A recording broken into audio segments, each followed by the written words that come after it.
Certified chimney sweep sticker. Can't have that unless you're certified, otherwise they get the lawyers on you. My name is Michael Cody Pfeiffer, and I work as a certified chimney sweep at Four Seasons Chimney Sweeps and Repair. Modern chimney sweeping is a very specialized tool type of service industry where we use a lot of tools that are manufactured specifically for our field. There's a masonry rubble, standard type of vacuum. It's got a double filter in it. It's got the bag filter, and it's got the microfiber filter, because you got to filter out all the soot, and oil soot is really hard to filter out. It's not like carpentry and masonry where a lot of tools cross over. We do a lot of service work, a lot of going in and out of houses, a lot of introducing people to what fireplaces are, because modern day not a lot of people heat with wood, so nobody knows what they're looking at. Most people need to know what they're looking at first, and then second they need a cleaning service. So it's a lot of instruction and less cleaning. There's plenty of customers out there where you show up once a year and it's almost completely blocked up with creosote because they just haven't been burning correctly. There's a lot of building codes you have to be aware of when you're cleaning chimneys. There's a lot of clearances and distances. There's a lot of hidden defects, so it's not just sticking your head in the fireplace and looking around. You have to know what they're made out of. You have to know how they're typically constructed, because a lot of usually over 80% of it is hidden inside the wall, so you have to have a good idea of how they're built and how often they're built wrong, which is a lot of times the case. Behind the wall, they're not built up to code. If you put too much fuel in your fireplace and it's not getting enough oxygen, it puts off what's called creosote. There's a wood tar still trapped in the smoke. If you're not burning it with enough oxygen, you don't get a clean burn, and it turns into tar. It sticks to the inside of the flue. This will go up and that will go inside of your flue. So the flue is what's supposed to take all the hot gases out. Once those gases cool off and touch the walls, you get creosote, and that's like a thick tar, and it's still burnable. So sometimes people light paper, the paper goes up into the flue, it touches that creosote, and the creosote lights up, and that's what causes house fires most of the time. Yeah, that's creosote, and that's what's still flammable, and the improper burn that'll build up in the flue, and that's what causes house fires. It's like a jet engine going off, because the fuel isn't just at the fireplace, it coats the inside of the chimney all the way up out of the top. So when that goes up, it really goes up like a candle. Yeah, if it changes heat too fast, because these can handle high heat, they just can't handle a change in heat. It goes from like a few hundred to a few thousand, it'll crack them in half. When you have a chimney fire, that's a quick change of heat. It'll go from 800 degrees, 700 degrees to 2200 degrees. And that changes fast enough to crack the flue tiles, because they're just clay pots, and there's supposed to be a lining system inside of the chimney. When they get too hot, they just snap. And I see that happen a lot right after a fire, or after the firemen come out and put it out.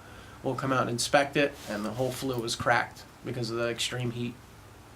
The flue is the interior liner of the chimney. There's the chimney is actually the brick structure you see. If you see the bricks on the outside of the house that are shooting up out of the top, that's the chimney. Inside of that is the flue. Those are the passageways that the hot gases go through. So your fireplace has a flue, your heater has a flue, and they're all separate. Difference between a fireplace and a heater just by looking at them. That one's a fireplace and the back one's a heater. The front one is 13 by 13, the back one's 8 by 8. Those are standard sizes here in the Northeast. In like America, there's different zones where they have different different sets of tiles, different standards. But in New Jersey, they all go by 8 by 8, 13 by 13, 8 by 13, and a few different odd sizes. You can get custom made, but any tract housing you see, or anywhere you see housing in a suburb like this, they're all pretty much built exactly the same by the same builders. They're just going from house to house to house, building one after the other. So that's why they all, if you're in one neighborhood, all the chimneys typically look the same, because they're all built by the same guys. I started chimney sweeping 5 years ago when an employee of my uncle's quit. Never thought of being a chimney sweep. So I thought I'd do it for a few months. This was in September, and I thought I'd do it for the busy season, and that would be it. But the guy was happy with my work and just kept on paying me more and more. And it was enough, it made it hard to quit, to find another job, and that's how I wound up. I started my own company when he retired. And he owns a chimney sweeping business, repair business as well. So I just took over and been working at it ever since. I was a foot courier, so I would just walk around the city. I would load up on papers and I would just walk around to the different skyscrapers and ride at elevators. My whole job was walking and riding elevators. I couldn't beat that. That was a nice job. My roommate was nuts though, so that's why I left. My roommate blew her lid, so I booked it out of there. And then after that, I was a Zamboni driver for a few months at the Igloo right over in Mount Laurel. And then once I got the job sweeping chimneys, I quit that job and just stuck. None of it really prepared me for chimney sweeping. It's a different kind of animal. There's not a whole lot to it, but yeah, my dad, before he worked at Medford Nursery, which is one of his other jobs, he did a lot of green thumbing, a lot of working with plants. He had lifeline tree recovery where he did what he called tree surgery, which was just limbing things up and cutting diseased limbs off of trees. Just regular tree service before it was really popular, because now you see there's companies where they have like multiple trucks and cherry pickers and everything.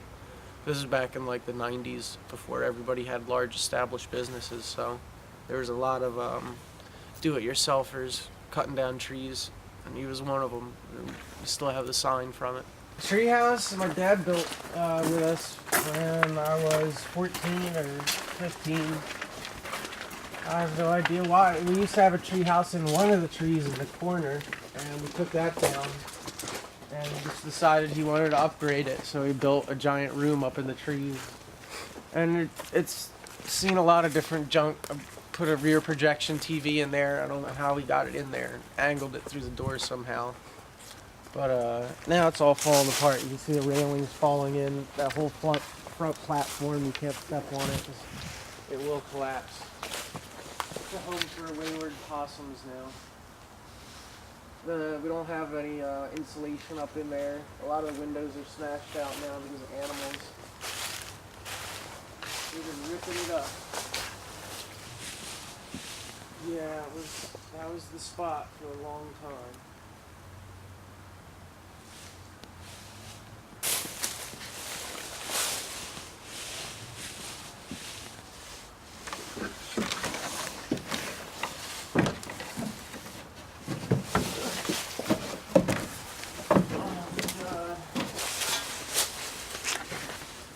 I haven't looked around up here in years.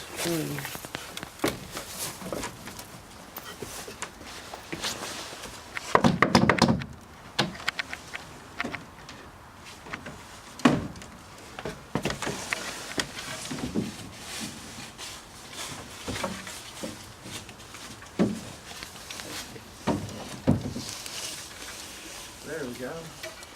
So, yeah, it's hard to get up here. You kind of got to turn around and sit. Damn. There's a TV too here. Yeah, that's an old one. That's our older one. I had a bigger one. You don't want to go out here. That's all rotted away. No, you do not. Yeah.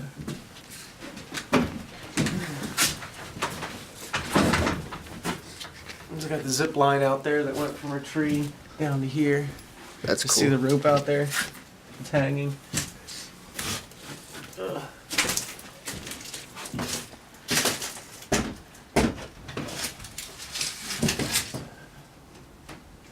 We had a friend that went from the tree, and he didn't want anyone to hold on to this rope. He was like, no, I want it to go fast. And we ended up slamming into that tree. Thud. Other than work, I read at home. I just read the Dune series a little while ago.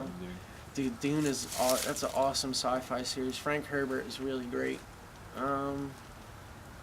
The coolest part is it was written in the time period when it was Russia versus Afghanistan, and so like that's how Frank Herbert wrote it. Whereas the imperialists that were attacking Dune were Russians, and what's his name? The Atreides kid. He's supposed to be a stand-in for like the hero of the Mideast, which was supposed to be the Americans, but and now that we're today, it's kind of flip-flopped. If you read Dune, it's like, oh, those must be the Americans that were invading the sand world. No, he wrote it about the Russians. So I like how sci-fi does that. They pull on like real-world situations to include them in their plots. I like neuroscience. Neuroscience is probably my favorite. Anything that has to deal with the brain or neurochemistry, endocrinology, I like focusing on that part of it because it's just complicated. It feels like a good subject that's worth studying. There's plenty of things that are worth studying, like cosmology, and there's plenty of other fields, but I like one closer to home. The brain's complicated enough as it is. I don't understand the brain. The first one I read was Phantoms in the Brain by Villayanur Subramanian Ramachandran. He's a neuroscientist that did studies on phantom limbs, and